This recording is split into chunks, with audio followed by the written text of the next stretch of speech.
Well, guys, it's the month of November and it's time to think about who would have won 2025. Now, in a PlayStation fan's mind, PlayStation would have won 2025 because they sold the most consoles, they made the most money on consoles, but really and truly, what does that do for the gamer? PlayStation selling consoles and making all that money, what does that do for you as a gamer? In my eyes, Microsoft Xbox has won 2025 because they would have produced more games than any other console or platform. Yes, we know that Microsoft would have satisfied their consumers' needs by not only producing great first-party content, but also giving them a lot of choices via Game Pass in 2025. Look at how many games we would have partake of this year on Xbox. I mean, there's no competition. Now, if we was to compare that with how many first-party games PlayStation would have produced this year, I mean, it's night and day. No wonder why these ponies are hungry for first-party games.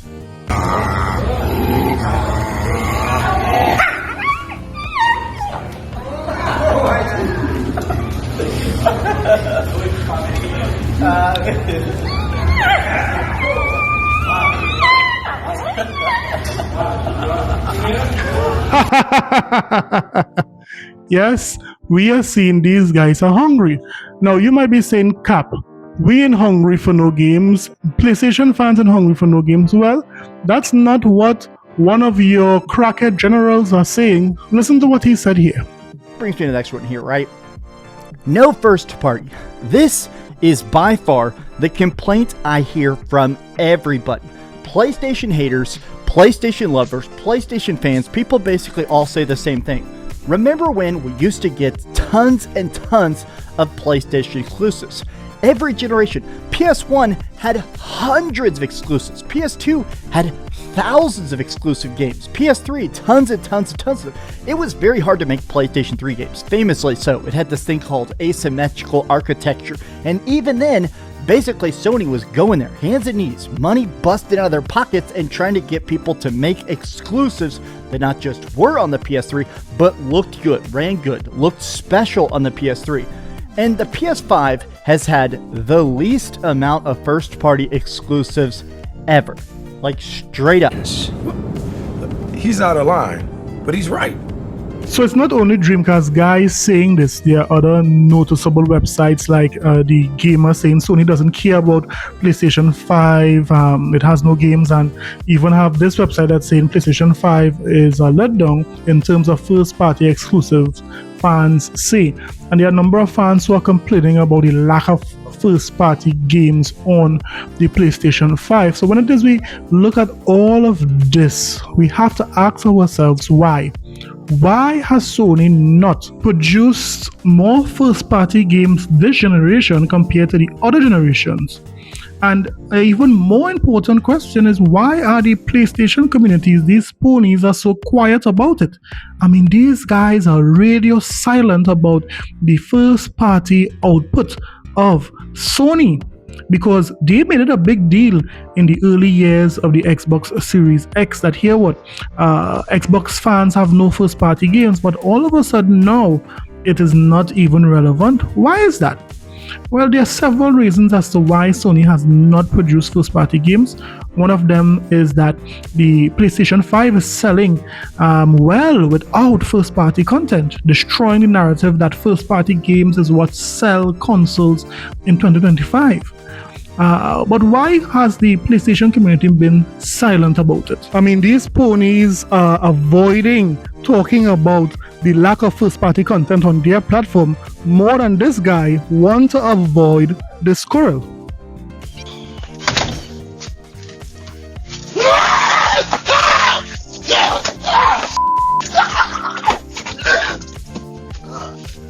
Damn it!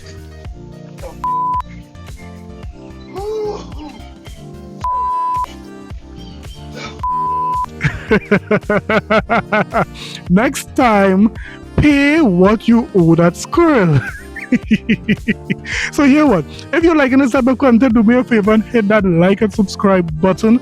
And our goal is to reach 5,000 subscribers. Hit that like button today if this type of content interests you. Now let's get back to the video.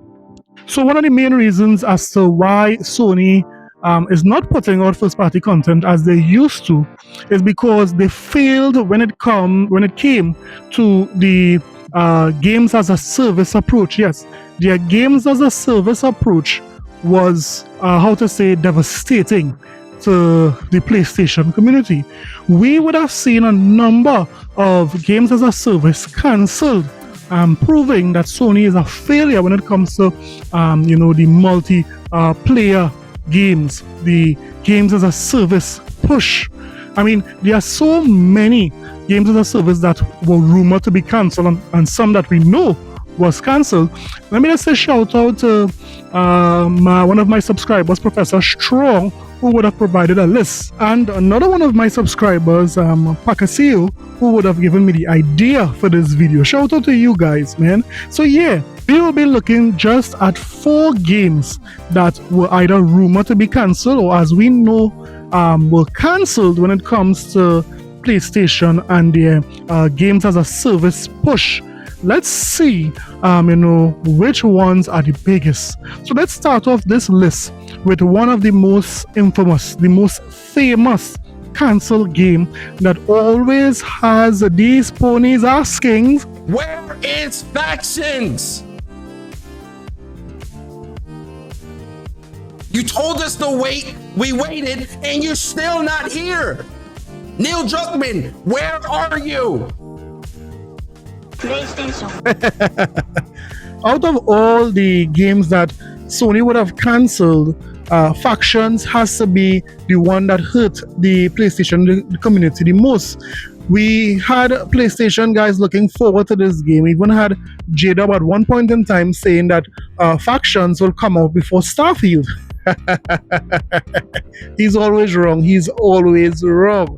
But what hurt the most with Faction is what Neil Druckmann would have said, some weeks prior to they coming out and saying that this game is cancelled. Listen to what Neil said. Now we can take on multiple projects, more than we've ever had at the same time. Multiple projects. Okay, very interesting. So, what can Last of Us fans expect in the future from you? Thank you for asking, Jeff. Yes. So one of the things we've mentioned a while back is what started out as a multiplayer mode has evolved due to the team's ambition. They really wanted to do something beyond what we've ever done before at Naughty Dog. And we felt the way to do it justice is to make it a standalone title. And they've been working on it for the past 2 years. Ambition has grown, and we're not quite ready to fully unveil it, but we're ready to lift the curtain a little bit and just give you like an update of where we're at. Okay, well, what can you tell us about this new standalone multiplayer game? Yeah, so we have a concept art that we want to show. But what I can tell you is that this game is big. Where is It's as big as any of our Factions? single-player games that we've done, and in some ways bigger. It's got a story. You told us to wait, we waited, and you're still not It's got a here. brand new cast of characters. Neil It takes place in Druckmann, another where place, are you? Another part of the United States. It's like a city might be somewhat familiar to some people. I'm sure our fans have already figured it out. And it's really cool.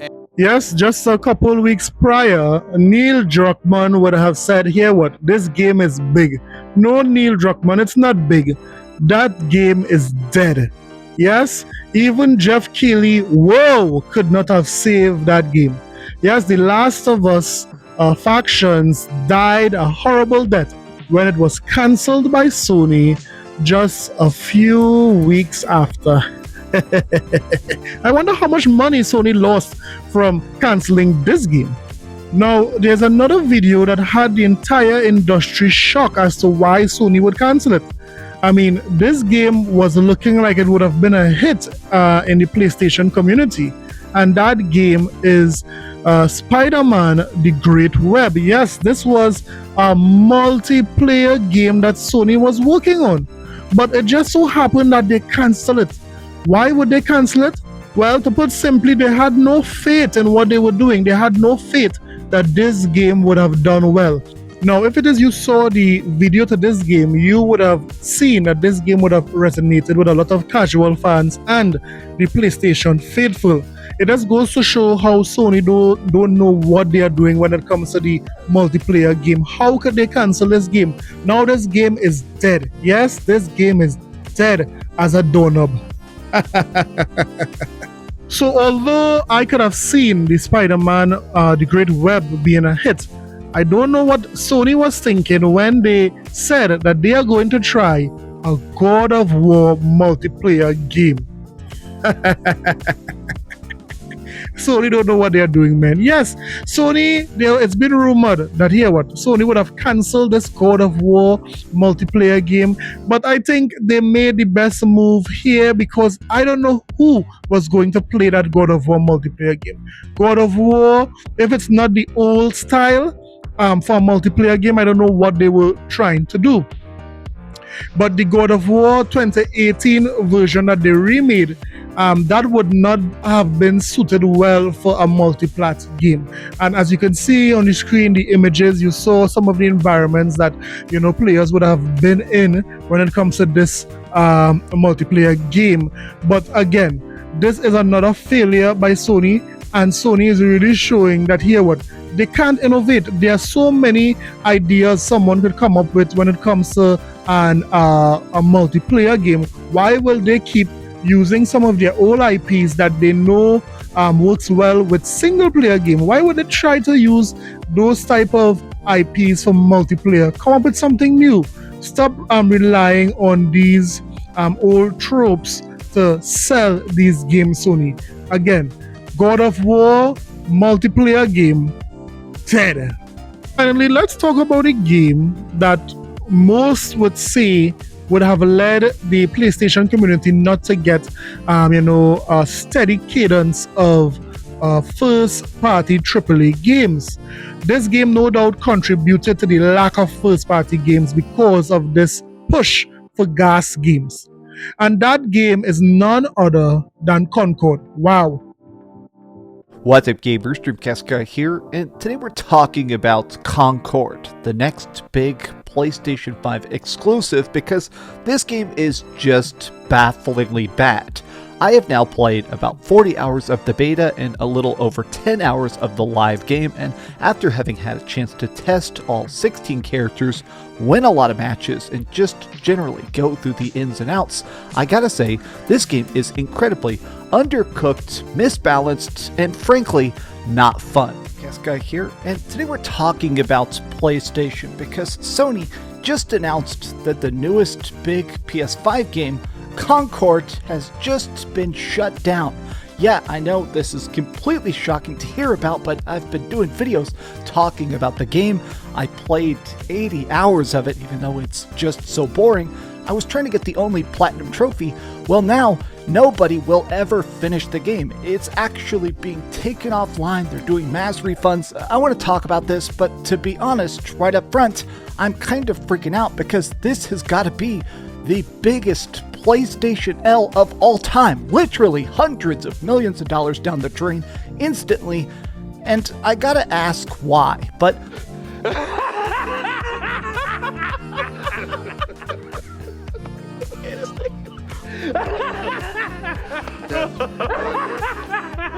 Concord this year was some of the greatest things I have ever seen. Concord broke a record for being one of the biggest flop in gaming history. And to believe, Herman Holtz or Pee Wee Herman would have said that this game was going to be the best, better than Star Wars. There would have been the new Star Wars. This would have been the game for the streets, according to, Pee Wee Herman. But this game fell and crashed and burned into a fiery pit. And guess what? These ponies want to erase it. But no, every now and again, I would remind these ponies that at the end of the day, Sony put out a game that was one of the worst games ever recorded in human history. And that is Concord. Wow. I wonder how it is these ponies are not talking about all these games that would have been cancelled by Sony They're quick to talk about Xbox, about how many games Xbox would have cancelled, how many layoffs Xbox would have had, and so forth. But they are very quiet when it comes to Sony and what they would have done when it comes to Bungie, when it comes to all of these layoffs, when it comes to all of their anti-consumer moves.